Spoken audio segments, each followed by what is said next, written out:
Hello दोस्तों, आपका स्वागत है आपके अपने YouTube channel easy study hub में। अभी आप लोग का एक पोस्ट आया है आरक्षक भर्ती का 5,967 पोस्ट है जिसमें, ठीक है, कितने हैं 5,967 पोस्ट। इसका फॉर्म कैसे भराएगा आज इसको हम लोग देखेंगे।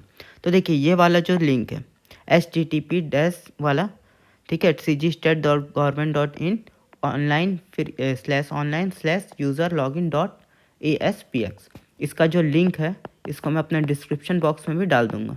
ठीक है, डिस्क्रिप्शन में भी डाल दूंगा। ठीक, तो वहाँ से आप इस लिंक को कॉपी कर लीजिएगा और जैसे ही लिंक को आप करेंगे, क्लिक करेंगे, आपका इस तरह का इंटरफेरेंस खुलेगा। ठीक है, जिसमें आपको लिखाया होगा न्यूज़ रजिस्ट्रेशन, यहाँ लिखाया होगा रजिस्टर्ड मोबाइल नंबर, यहाँ लिखाया होगा पासवर्ड। तो जैसे आप नया पंजीयन करने जा रहे हैं तो यहाँ पास आपको क्या चीज़ में रजिस्ट्रेशन करना होगा, न्यू रजिस्ट्रेशन में क्लिक करना होगा। इस बटन को यहाँ पास आप क्लिक करेंगे। ठीक है, तो अब वहाँ पास आपको ऐसे आएगा। ठीक है, जैसे ही आप क्लिक करेंगे यहाँ आपको मांगेगा मोबाइल नंबर। तो यहाँ आपका जो भी मोबाइल नंबर है, जैसे 10 अंक का लिख देते हैं, 98765342 ऐसे कुछ नाम नंबर है, तो इसको नंबर को डाल देंगे। आपका नाम है जैसे राम कुमार, तो यहाँ आप ऐसे डाल दीजिएगा फर्स्ट नेम और लास्ट नेम में। और अगर 3 नाम का है राम कुमार, उसके बाद और कोई सरनेम है, मिंजी हो गया, चलिए ठीक है, जो भी सरनेम है उस सरनेम को आप लिख दीजिएगा यहाँ पास।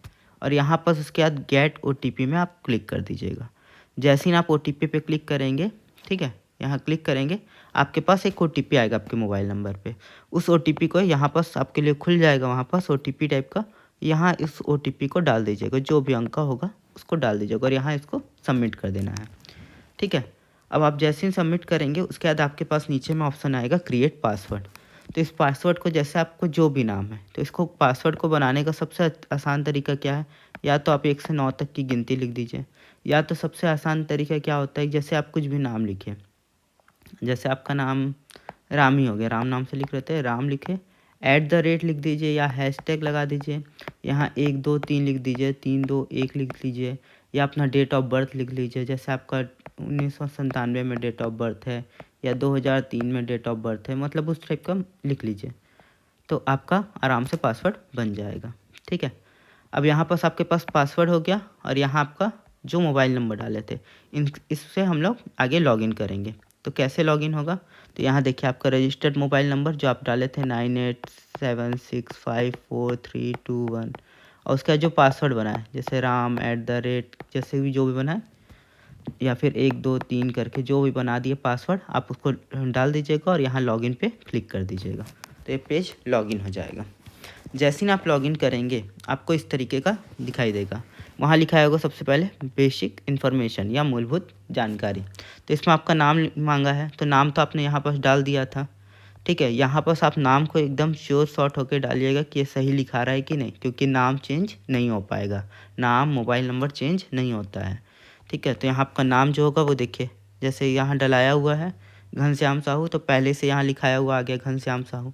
ठीक है, यहाँ रिलेटिव टाइप, तो यहाँ रिलेटिव में आपके क्या रिलेटिव हैं, फादर हैं, मदर हैं, कुछ भी आप डाल सकते हैं। उसके बाद रिलेटिव का नाम, जैसे अगर यहाँ फादर डाले तो यहाँ पिताजी का नाम, मदर डाले तो मदर का नाम। उसके बाद आपको यहाँ मदर का नाम लिखना ही है। ठीक है, आप मदर रिलेटिव नेम में डाले हों, उसके बाद भी अगर आपको बोलेगा तो उसमें भी आपको मदर का नाम लिखना ही है। ठीक है, तो यहाँ आपको माता जी का नाम लिख देना है, यहाँ आपके रिश्तेदार जिसको भी आप सेलेक्ट करेंगे उनका नाम लिखना है यहाँ पास से।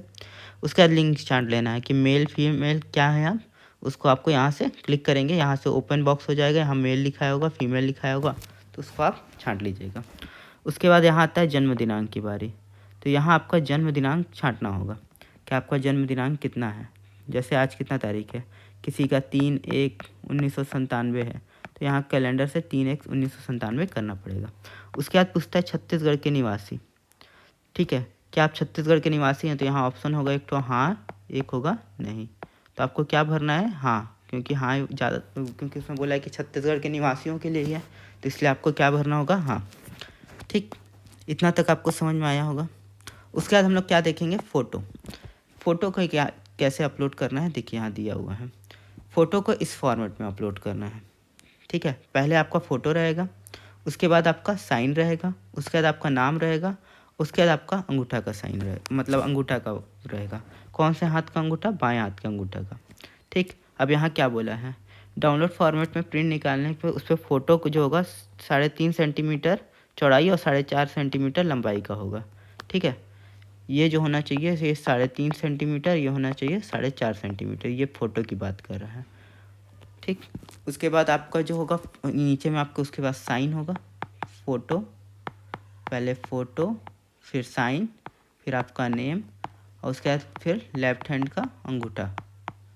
ठीक है, ये नीला काला किसी से भी आप कर सकते हैं। और इसका साइज़ जो होगा वो कितना तक होगा, 200 KB से 150 KB का होगा। ठीक है, इसका साइज़ जो होगा 200 KB से 150 KB का होगा। अगर आप इस फॉर्मेट में अगर ऐसे बना लेते हैं, उसका साइज़ का इशू आ रहा है, तो आप अपने लैपटॉप में जाके पेंट या लैपटॉप या डेस्कटॉप में किस में चले जाइएगा, पेंट में। पेंट को खोलिएगा, उसमें ये फ़ोटो खोलिएगा और रिसाइज कर दीजिएगा। तो रिसाइज जब करेंगे तो आपका अपने आप कम हो जाता है, उसमें रिसाइज को कम करना पड़ेगा। ठीक, इतना जानकारी को जैसे ना आप भरेंगे बेसिक इन्फॉर्मेशन को, उसके बाद आएगा अदर इन्फॉर्मेशन। तो अदर इन्फॉर्मेशन में आपकी नागरिकता पूछेगा, आप क्या आप भारतीय हैं कि नहीं है उसके बारे में पूछता है। उसके बाद यहाँ वर्ग पूछता है, वर्ग मतलब आप जनरल से हैं, ओबीसी से हैं, एससी से हैं कि एसटी से हैं। ठीक है, तो यहाँ पास आपको वो डालना है। फिर यहाँ डिस्ट्रिक्ट डोमिसाइल, स्थानीय निवासी, आपका जहाँ का निवास प्रमाण पत्र बना हो, कहाँ का निवास प्रमाण पत्र बना हो।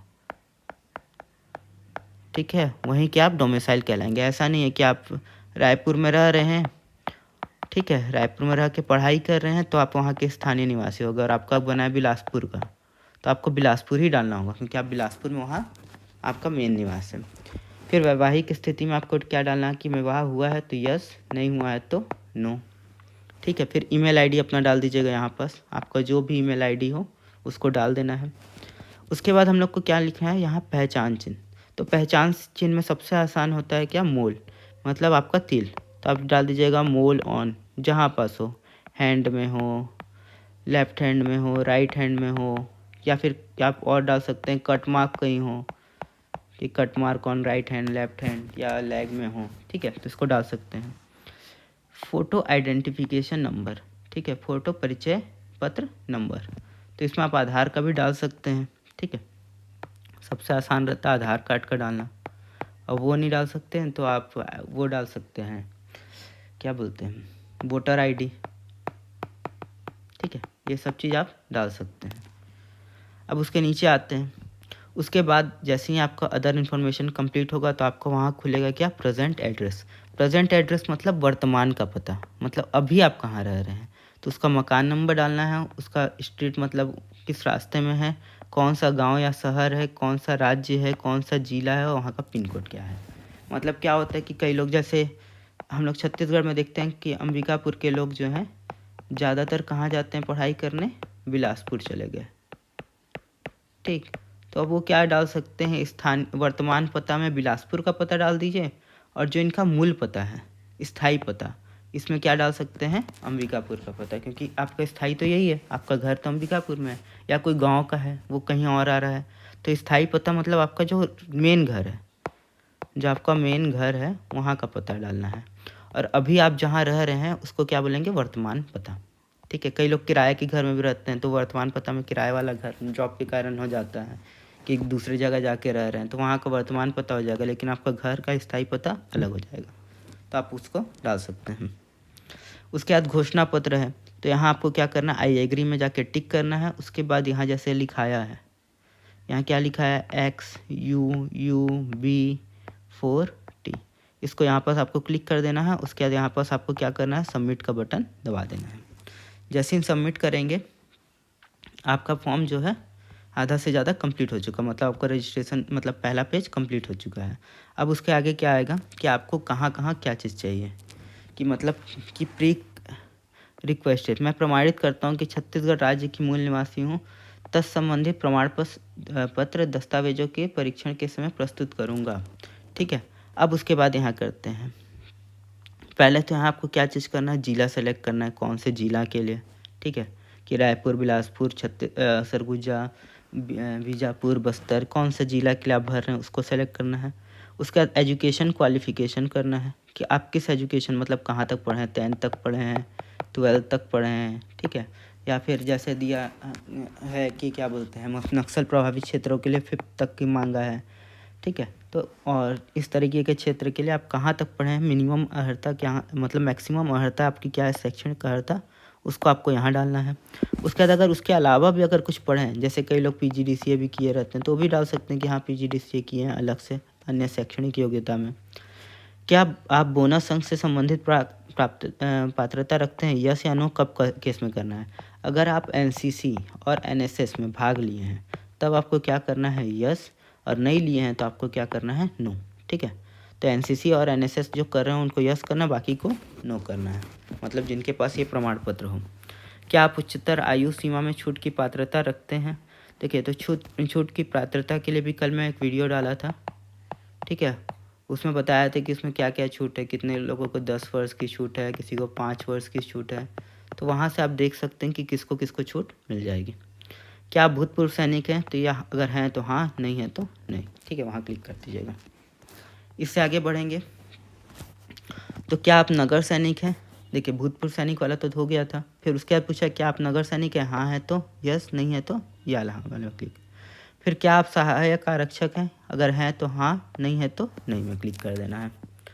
क्या आपके विरुद्ध कोई डांडिक प्रकरण किसी पुलिस न्यायालय में लंबित विचाराधीन निराकृत हो चुका है, तो ज़्यादातर लोगों का क्या होगा, नो, ठीक है। और कई लोगों का क्या रहता है, यस रहता है, बहुत कम ही लोगों का होता है, लेकिन यहाँ नो होना चाहिए। फिर उसके बाद बोला है रोजगार कार्यालय में का जीवंत पंजीयन यदि हो, ठीक है। कई लोग क्या होते हैं पंजीयन नहीं कराते हैं, तो पंजीयन आपको कराना भी रखना चाहिए, ठीक है। तो रोजगार पंजीयन नंबर जो होता है यहाँ डाला जाएगा, और जिस दिनांक को होता है रोजगार पंजीयन वो यहाँ पर डाला जाएगा, ठीक है। पंजीयन नंबर दिया रहता है, मतलब जब आप ऐसे देखेंगे रोजगार कार्यालय वाला तो यहाँ पर पंजीयन नंबर दिया रहता है। इस साइड में ऊपर में एक नंबर दिया रहता है, 12-13 अंक का रहता है, उसमें रहता है, ठीक है। और डेट यहाँ आपको लास्ट में मिल जाता है इस साइड में, ठीक है। उसके बाद आप देख सकते हैं कि इस तरीके से आपका फॉर्म पूरा भरा जाएगा। उसके बाद आपकी जो राशि होगी वो यहाँ पर बता देगा कि 200 है कि 125 है, वो आपको यहाँ पर देखिए भुगतान की राशि बता देगा 200 है कि 125 है, ठीक। इस तरीके से आपका इंटरफेस खुल जाएगा, ठीक।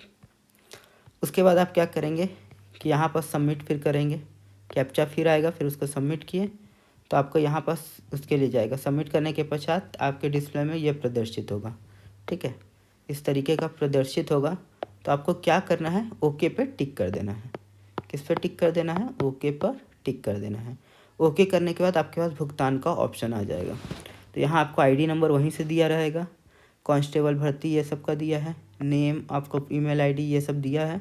उसके बाद भुगतान की प्रकार दिया होगा, तो यहाँ से आप क्या करेंगे, पे नाउ। अब यहाँ पे नाउ करेंगे तो यहाँ आपको भुगतान का इंटरफेरेंस खुल जाएगा कि आपको किस माध्यम से भुगतान करना है, कि डेबिट कार्ड से करना है। ये कैसे खुल जाता है बता दे रहा हूँ, यहाँ लिखा रहेगा डेबिट कार्ड, ठीक है, डेबिट कार्ड लिख दिया। फिर यह क्रेडिट कार्ड लिखाया रहेगा, ठीक है, QR कोड लिखाया रहता है, ठीक है, इस तरीके से लिखाया रहता है। तो उसमें आप जाके अपना क्लिक करके आप वहाँ पर, अगर आप डेबिट कार्ड को क्लिक कर रहे हैं तो आपको डेबिट कार्ड का नंबर रहेगा, CRR को CVV रहेगा, उसका डेट ऑफ मंथ रहेगा, डेट और मंथ जो लिखाया रहता है आपके ATM में वो लगता है। उसके बाद यहाँ आपका नाम लिखाया जाता है कि यहाँ आपका क्या नाम है, ठीक है, और यहाँ पास आपका पे करने का ऑप्शन आ जाता है। उसके बाद आप पे क्लिक करते हैं तो आपके पास फिर मोबाइल में मैसेज आता है कि पे करना है कि नहीं करना है, तो उतना आप पे कर सकते हैं, ठीक। और जैसे ही पे हो जाएगा तो उसके बाद आपका क्या हो जाएगा, इस तरीके का इंटरफेस आ जाएगा, ठीक है। वहाँ पर आप सक्सेसफुल एप्लीकेशन को क्लिक कर दीजिएगा।